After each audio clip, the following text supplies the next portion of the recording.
Di dalam kitab Fadailul Khamsah min Sihahis Sittah Juz 2 halaman 261. Jadi pernah diriwayatkan, Pak, datanglah 3 orang pendeta Yahudi menghadap kepada Khalifah Umar bin Khattab radhiyallahu anhu. Apa kata 3 pendeta Yahudi ini? Wahai Amirul Mukminin, kami bertiga datang ingin bertanya kepadamu beberapa hal. Apabila engkau bisa menjawab pertanyaan kami, maka kami bertiga masuk Islam. Tapi jika engkau tidak bisa menjawab, berarti Islam itu bukan agama yang benar dan Muhammad itu bukan seorang Rasul. Jadi jaminannya, Pak, kalau Umar bisa jawab, mereka masuk Islam. Tapi kalau tidak, jangan lagi katakan Islam itu agama yang benar, Muhammad itu seorang Rasul. Maka kata Umar bin Khattab, baik, silahkan Pak Pendeta, apa yang ingin kalian tanyakan? Maka kata salah satu di antara 3 pendeta ini, pertanyaan kami yang pertama, kapan pintu langit itu terkunci? Ini pertanyaan jebakan namanya nih, Pak. Jadi dalam berdebat, kalau ahli kitab ini dia menggunakan pertanyaan yang rasanya sulit untuk dijawab, karena itu butuh nalar yang dalam, Pak. Kemudian yang kedua, Umar, kapan pula masanya pintu langit itu terbuka? Kemudian yang ketiga, coba engkau sebutkan kuburan yang bisa berjalan bersama penghuninya. Kubur tapi bisa jalan, Pak. Kemudian coba engkau sebutkan makhluk Allah yang bisa memberi peringatan kepada kaumnya, tapi dia tidak manusia dan tidak pula jin. Bisa ngasih nasihat, tapi bukan manusia, bukan pula jin. Kemudian Umar, coba engkau sebutkan 5 makhluk Allah yang berjalan di muka bumi, tapi tidak dilahirkan oleh induknya.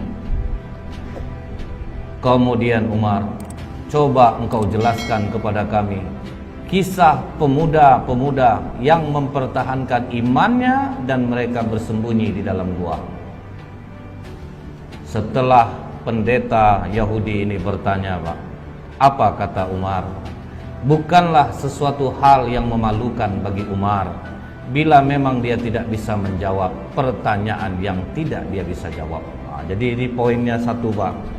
Kalau memang kita tidak bisa jawab, jangan malu mengatakan tidak tahu. Karena sahabat Rasulullah ini, Pak, punya spesifikasi berbeda-beda. Semuanya nggak sama. 60 karakteristik sahabat Nabi itu beda-beda, Pak. Tidak sama. Yang satu tidak menjadi yang lainnya. Kita diciptakan Allah punya talent yang bermasing-masing. Makanya kita ada yang jadi pegawai, ada yang jadi pedagang, ada yang otomotif. Semua kita masing-masing. Maka kata Umar, kalau bertinju kalian sama aku masih kurang orangnya ini. Nah, kalau bertinju, karena Umar itu kenapa dia digelari Al-Faruq, sang pembeda itu, Pak? Dengan masuknya Umar lah dakwah Islam ini jadi terang-terangan. Apa kata Umar kepada Rasulullah? Ya Rasulullah, jika aku mati dalam keadaan Islam, apakah aku mati dalam keadaan benar? Iya Umar. Jika aku hidup dalam keadaan Islam, apakah aku juga hidup dalam keadaan benar? Iya Umar. Kalau begitu tidak perlu sembunyi lagi Rasulullah. Keluar kita semuanya. Jadi Hamzah di depan, Umar di belakang, jalan menuju Ka'bah. Terdiamlah semua orang Quraisy. Maka Umar dekati seluruh orang Quraisy itu. Siapa yang ibunya ingin menjadi nangis? Siapa yang istrinya ingin menjadi janda? Siapa yang ingin anaknya menjadi yatim, berdiri, lawan aku. Nggak ada yang mau, Pak. Karena tahu Umar itu tahan berantam dari pagi sampai sore, 1 lawan 5, masih mampu dia. Jadi agak jiper juga jadinya pendeta Yahudi ini, Pak. Tapi kata Umar, bagian dari kami ada yang gak mudah menjawab pertanyaan ini. Kalau memang ada ya sudah, ajukan saja. Dipanggil oleh Umar, Salman. Dipanggil Salman Al-Farisi. Ya Amirul Mukminin, kau pergi ke rumah Ali katakan Umar memanggilnya. Maka Salman langsung lari ke tempat Ali bin Abi Thalib. Wahai Ali, Umar memanggilmu. Ada 3 orang pendeta Yahudi mendebatnya. Begitu Umar memanggilnya, dalam riwayat ini disebutkan dia ambil burdahnya, dia sandang selendangnya, dia pergi ke tempat Umar bin Khattab yang waktu itu masih duduk 3 orang pendeta ini. Ada apa Amirul Mukminin? Ini Ali. 3 pendeta ini mempertanyakan beberapa hal. Kalau bisa dijawab, mereka masuk Islam. Tapi kalau tidak bisa jawab, katanya jangan lagi kowar-kowar Muhammad itu seorang Rasul dan Islam itu agama yang benar. Maka kata Ali, silahkan Pak Pendeta, coba diulangi lagi pertanyaannya. Maka kata pendeta ini, yang pertama Ali, kapan langit itu pintunya terkunci atau langit itu digembok oleh Allah, itu kapan? Maka kata Ali, asyirku billah, syirik kepada Allah. Jika kalian mempersekutukan Allah, seluruh amalan tidak naik ke langit. Itulah makna langit terkunci. Kemudian Ali, kapan pintu langit itu dibuka oleh Allah? Di saat engkau mengucapkan la ilaha illallah. Ketika engkau tidak menyekutukan Allah, engkau mengakui Allah itu satu, pintu langit akan terbuka. Kemudian Ali, coba engkau sebutkan kubur yang bisa berjalan bersama penghuninya. Maka kata Ali, yang kalian tanyakan ini adalah Yunus bin Matta, Nabi Yunus alaihissalam. Ketika Nabi Yunus berdakwah di kaumnya, nama kaum Nabi Yunus ini Pak, Nineveh Pak, didakwahi tauhid, rajanya mencemooh, kemudian masyarakatnya mencemooh, tidak ada yang mau nerima dakwah Nabi Yunus. Maka Nabi Yunus memohon kepada Allah, Allah kasih waktu 40 hari akan diturunkan azab. Sampai hari ke-39 tidak ada tanda-tanda azab Allah turun. Nabi Yunus putus asa. Dia tinggalkan kaumnya tanpa izin Allah. Dia tinggalkan kaumnya, dia berangkat, baru langit menghitam. Jadi Nabi Yunus tidak tahu bahwa Allah akan menurunkan azab. Begitu raja dan masyarakat melihat bahwa azab Allah akan turun, waduh, ini benar Yunus ini. Maka semua kaum Nineveh bertobat, cuman nabinya udah pergi. Naik ke atas kapal, gelombang tinggi, ketakutan nakodanya, maka diundilah nama Nabi Yunus keluar berkali-kali. Maka dicampakkanlah Nabi Yunus ke dalam laut, dimakan oleh ikan, terkubur dalam perut ikan, dibawa jalan ke 7 samudra selama 40 hari. Itulah kubur yang berjalan bersama penghuninya. Karena Allah katakan dalam surah As-Saffat 143, falaula annahu kana minal musabbihin, maka sekiranya Nabi Yunus tidak termasuk orang yang banyak berzikir, bertasbih kepada Allah, jadi dalam perut ikan itu menyesal Nabi Yunus. Dia zikir la ilaha illa anta subhanaka inni kuntu minaz zalimin. Mual perut ikan itu dibuatnya Pak. Karena kata Allah la labitha fi batnihi ila yaumi yub'atsun, niscaya dia akan tetap tinggal di perut ikan itu sampai hari kiamat. Jadi kalau sempatlah Nabi Yunus tidak banyak mohon ampun kepada Allah, ikan itu akan tetap mengubur Nabi Yunus di dalam perutnya. Terkaget pendeta ini, waduh ini cerdas satu ini nih. Dapat dia menjawab pertanyaan pendeta. Jadi kubur yang jalan bersama penghuninya, Nabi Yunus berada dalam perut ikan dan dibawa 40 hari ke 7 samudra baru dimuntahkan. Baik Ali, kau benar. Kemudian Ali, coba engkau sebutkan makhluk Allah yang bisa memberi nasihat kepada kaumnya tetapi dia bukan manusia dan bukan pula jin. Maka kata Ali, ketika Nabi Sulaiman dan bala tentaranya sampai di lembah semut, hatta idza atau ala wadin namli qalat namlatu ya ayyuhan nablu dkhulu masakinakum. Jadi ada seekor semut Pak, dia komandoi kawan-kawannya, wahai para semut, masuklah kalian ke dalam sarang-sarang kalian, karena la yahtimannakum Sulaimanu wa junuduh, nanti kalian akan terinjak oleh Sulaiman dan bala tentaranya. Nah, inilah makhluk Allah yang bisa memberi nasihat kepada kaumnya, tetapi dia bukan manusia dan bukan pula jin. Wah, terjawab lagi. Oke Ali, coba engkau sebutkan 5 makhluk Allah yang berjalan di muka bumi tapi tidak dilahirkan oleh induknya. Maka kata Ali, Adam alaihissalam, Siti Hawa, onta Nabi Soleh itu keluar dari batu Pak, tidak dilahirkan oleh induknya. Kemudian tongkat Nabi Musa yang berubah menjadi ular, ular itu juga tidak dilahirkan oleh induknya.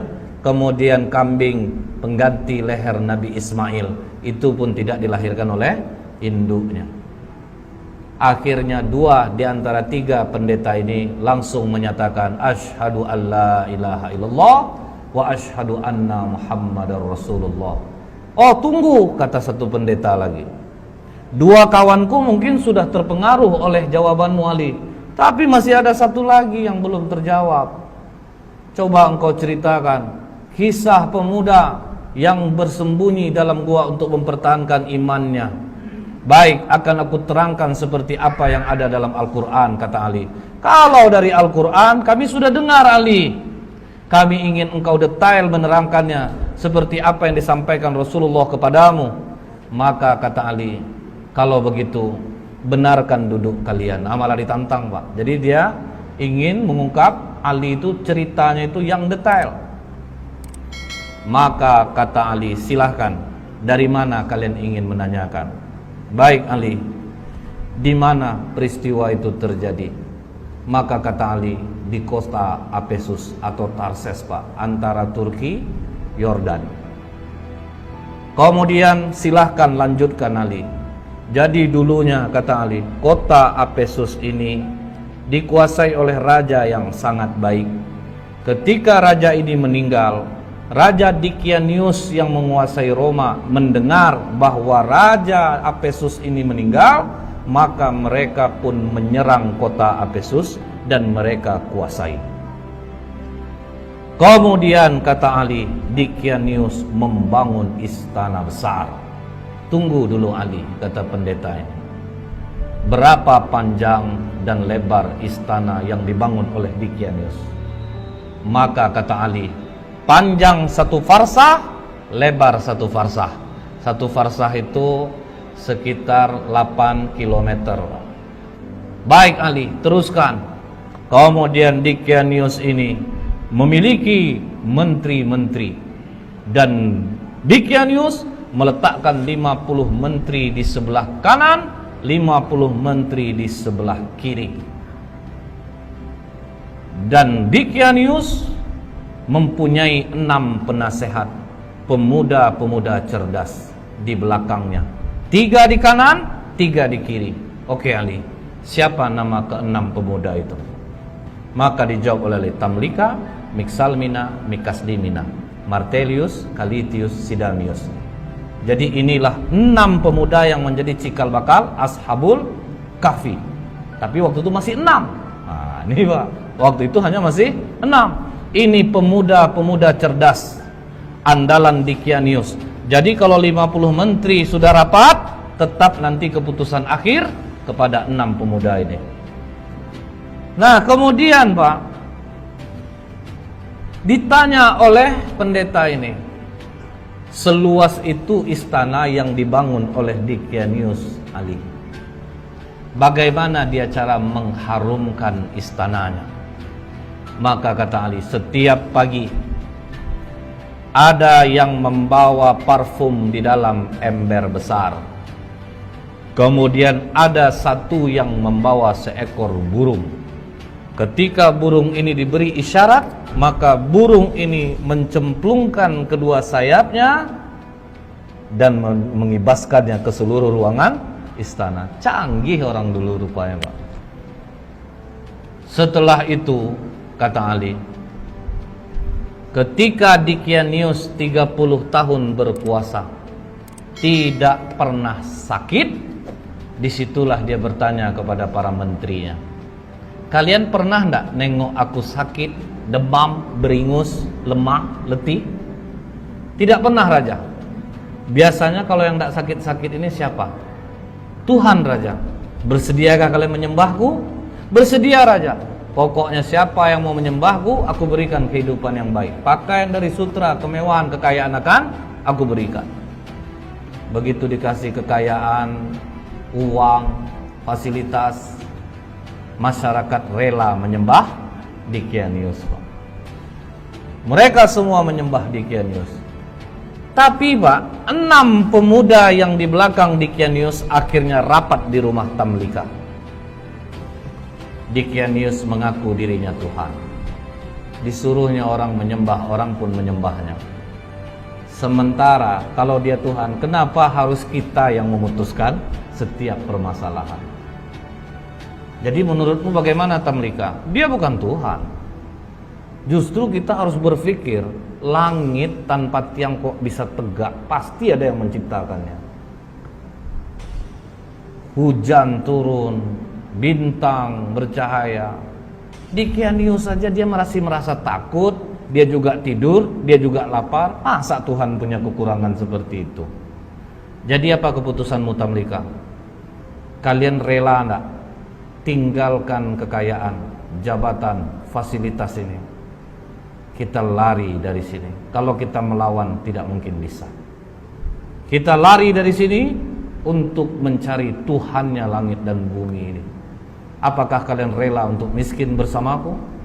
Kalian tinggalkan jabatan, kesenangan kalian, fasilitas ini? Kami rela Tamlika. Itu makanya dikatakan, siapa yang menghafal 10 ayat awal suratul Kahfi, maka dia akan terbebas dari godaan Dajjal. Karena apa Pak? Ini mengingatkan kita, waduh, ini pemuda-pemuda kaya, cerdas, rela kehilangan harta, jabatan untuk tauhid. Berani mereka tinggalkan. Akhirnya mereka pun pergi berenam, diam-diam, dan semua harta ditinggalkan. Mereka sempat menjual kurma Pak. Kurma itu dijual sebanyak 3 dirham. Uang 3 dirham ini dibawalah lari. Cukup jauh mereka berjalan, sampailah mereka berjumpa dengan seorang pengembala yang memiliki seekor anjing.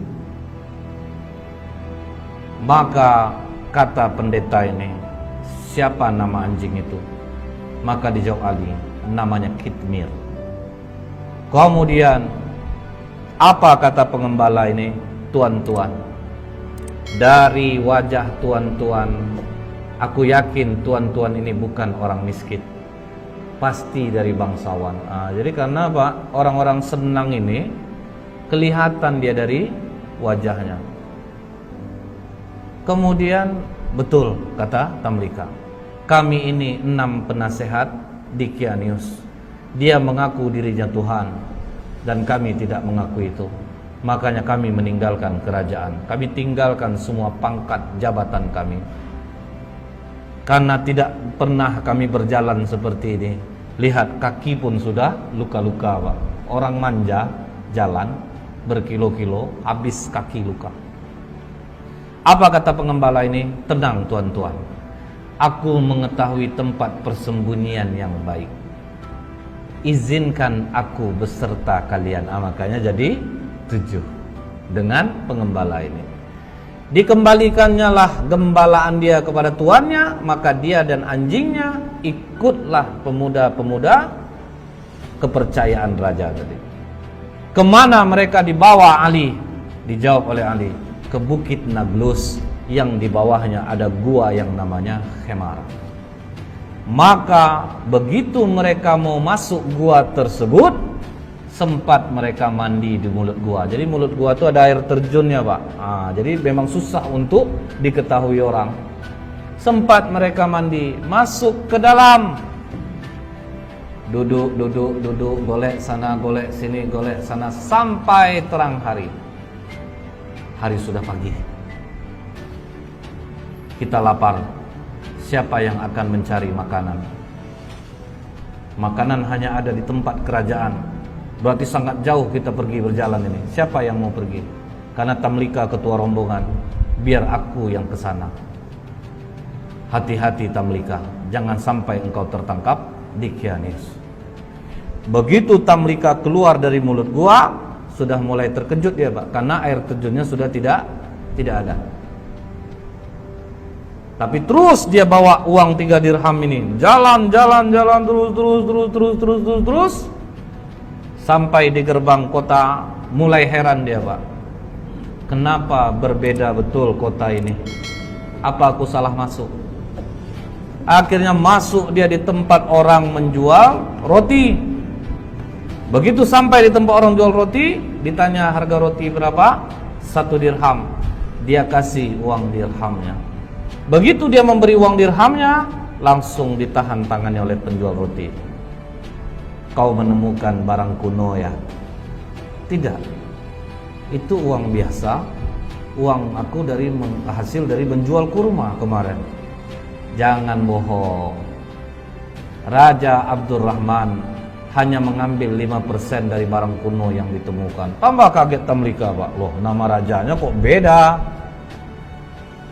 Bukankah raja di sini Dickianius? Oh, engkau telah menyebutkan nama raja zolim yang mati ratusan tahun yang dulu. Wah, tambah kacau Tamlika. Pokoknya kau harus menghadap kepada raja. Bingung juga dia Pak. Oke, kita menghadap kepada raja. Begitu sampai di kerajaan, alangkah kagetnya Tamlika, ternyata rajanya memang tidak Dickianius. Dikatakan oleh tukang roti ini, "Raja, ini orang membeli roti kepadaku dengan menggunakan uang kuno. Jadi makanya aku bawa dia kemari. Tapi ini uang aku kemarin Raja, bukan uang kuno." Sudahlah, kata raja, kami hanya mengambil 5% dari barang kuno yang ditemukan. Tidak Raja, ini uang baru kemarin. Sudahlah, jangan berkelit, kata raja. Aku tinggal di sini Raja. Disebutkannya lah nama-nama orang yang dia kenal Pak. Apa kata raja? Sepertinya pikiranmu mulai terganggu. Nama-nama yang kau sebutkan itu nama-nama orang yang sudah lama mati ya. Tapi betul Raja, aku tinggal di sini Raja. Aku masih ingat di mana rumahku. Maka kata raja, iringi dia. Kemana dia menunjukkan rumah, pergi kalian ke sana. Diiringilah oleh para tentara. Sampai di rumah yang dia tunjuk, diucapkan, dipanggil keluar orang tua yang sudah sangat tua renta. Mengapa kalian datang kemari? Katanya kepada tentara raja ini. Ini Pak, pemuda ini mengaku dia tinggalnya di sini. Siapa kau anak muda? Dijawab oleh Tamlika, aku Tamlika putra Filistin. Langsung sujud kakek ini datuk moyangku. Inilah yang diceritakan oleh Isa alaihissalam. Pemuda-pemuda ini akan bangkit. Mereka mendiami gua. Makanya di kitab Injil ada ayat tentang Ashabul Kahfi, 7 sleeper. Jadi ada Pak. Maka hebohlah kota Efesus. Bangkit raja mengingat apa yang pernah disampaikan oleh Isa alaihissalam. Jadi rupanya sudah datang pula utusan Nabi. Sudah berlalu pula masanya. Maka kata raja ini, bawa Tamlika, digendong di atas kuda, dihormati sampai di bawah bukit Nablus. Apa kata Tamlika? Jangan ada yang naik ke atas, karena nanti sahabat-sahabatku mengatakan Dickianius lah yang mengejar dia. Jadi tunggu kalian di bawah, biar aku yang naik ke atas. Maka Tamlika naik ke atas. Sampai dalam gua, bawa juga lah roti tadi. Silahkan makanlah kalian dulu. Apakah aman perjalananmu Tamlika? Bukan aman lagi, malah aku bingung dan terkejut. Tahukah kalian sudah berapa lama kita di sini? Makanya ada dialog itu Pak dalam surat Al-Kahfi. Fadarabna ala adhanihim fil kahfi sinina adada. Maka kami tutup telinga mereka dalam gua itu selama beberapa tahun. Kemudian kami bangunkan mereka agar kami mengetahui manakah di antara kedua golongan itu yang lebih tepat dalam menghitung dan berapa lamanya mereka tinggal di dalam. Jadi mereka mengatakan ada yang setengah hari, ada yang 1 hari. Maka kata Tamlika, tidak. Kita berdiam di sini sudah lebih daripada 309 tahun. Mendengar itu, benarkah Tamlika? Iya, raja sudah berganti. Seorang nabi sudah diutus dan sudah berlalu. Mereka sekarang menunggu kita di bawah. Mari kita turun. Maka apa kata 5 orang kawannya lagi? Tamlika, Mixalmina, Mekaslimina, Martelius, Calitius, Sidamius. Jangan Tamlika. Kita sudah melihat kebesaran Allah melindungi kita selama 300 tahun, seolah-olah kita baru saja semalam. Kita sudah diselamatkan Allah, kita bangun dan akhirnya kita tahu tentang keajaiban Allah. Kita mohonkan kepada Allah untuk menutup pintu gua ini dari pandangan manusia, dan kita mohon kepada Allah untuk mengambil kita. Karena apabila kita turun Tamlika, mereka nanti akan mengkultuskan kita. Mereka akan mendewakan kita. Karena itu sifat manusia, Pak. Karena kan sempat bertengkar dua kubu. Kami berhak di sini, kami berhak di sini. Makanya mereka minta, sudah, kita jangan ada yang turun. Akhirnya pintu gua itu ditutup dari pandangan manusia. Mereka pun tidak ada jelas riwayat mereka diambil Allah atau ada kuburannya pun tidak ada. Karena mereka minta kepada Allah, ambil kami, tutup gua ini dari penglihatan manusia. Seminggu raja berkeliling mencari, Pak. Tidak ditemukan gua itu pada awalnya. Kalau sekarang sudah. Setelah Ali menceritakan ini semua kepada pendeta ini, maka pendeta itu mengatakan, engkau benar Ali.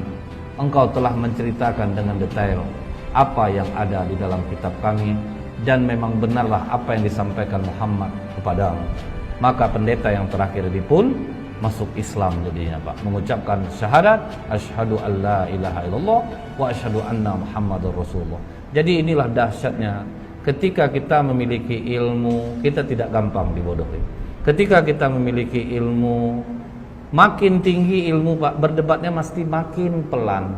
Tapi yang membuat orang besar-besar suara itu, Pak, karena nggak bisa dia mencari dasarnya, sehingga dia harus berkeras-keras. Tapi lihat sikap Ali. Dia dengan lembut, dia terangkan satu persatu, dia dakwahi dengan kecerdasannya, sehingga ketiga pendeta ini pun luluh dengan dialog ilmiahnya dengan Ali bin Abi Thalib. Jadi memang kita ini diciptakan Allah lain-lain bidang, lain-lain keahlian. Tidak bisa orang ini menjadi orang yang lain. Semua kita sudah diberikan kelebihan oleh Allah. Itulah salah satu pelajaran dari Umar, dari Salman, dari Ali bin Abi Thalib radhiyallahu anhu.